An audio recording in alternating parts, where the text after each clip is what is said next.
Being in the bush and having connection with the land is super special. Listening to the morning birds chirp, the sun coming up, and the peace of mind just being there and really having that connection with where you are, taking it all in and getting away from the hustle and bustle of everyday life. It's definitely addictive.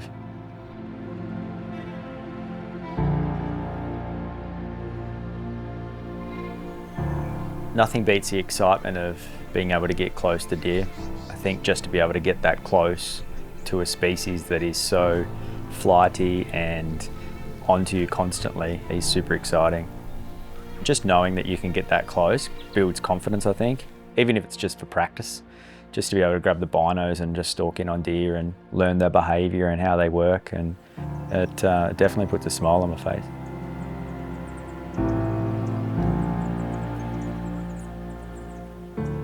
While hunting, some of the encounters you get is pretty special. I guess you probably wouldn't normally see that without hunting, because you're sitting in a spot being so silent for so long. Just the bush comes alive, and it's really cool to be a part of that and see that happen. Obviously your eyes are always engaged. You're just constantly looking. You're on edge but calm. You're looking for rubs, you're looking for deer sign, you're looking at tracks. You're just really in the moment, and that's what I really love about that piece.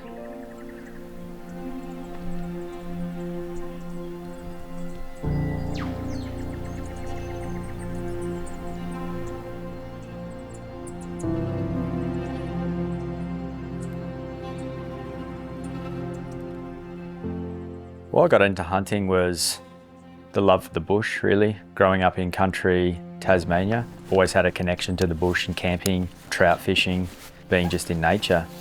Later on in life, after playing sport and doing all those things you do, started to really crave getting back to the bush and what I used to do growing up. That's sort of what sparked getting back into deer hunting at a later age, and obviously having kids and be able to provide the meat for my family and getting out and chasing those adventures was awesome. My grandfather, my good mate Johnny, my cousin, my uncle, all sort of have got me back into hunting, and the emotional connection around that is my grandfather recently passed away. I wear a ring here with deer footprints.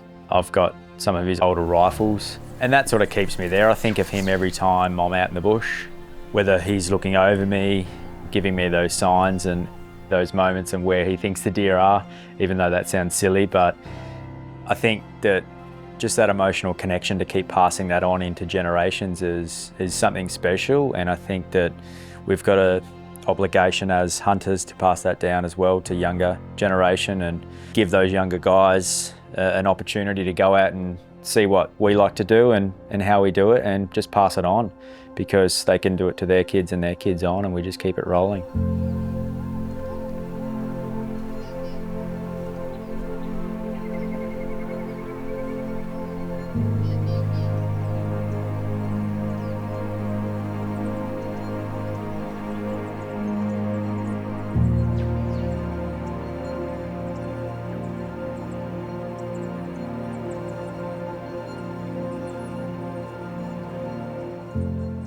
The benefits of harvesting your own wild game is seeing it from start to finish. That process is really cool to see, from watching it feeding, to taking it humanely, to butchering and harvesting that deer, to putting it in the cooler, to taking it home and aging it and then cooking it for your friends and family, and not having to rely on the supermarkets, the big chains to do that for you. It's very rewarding to be able to have the capability to do that.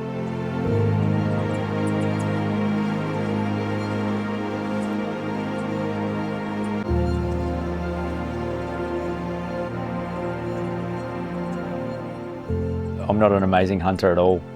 I just like to chase deer and chase the adventure and the challenge behind it, mentally and physically.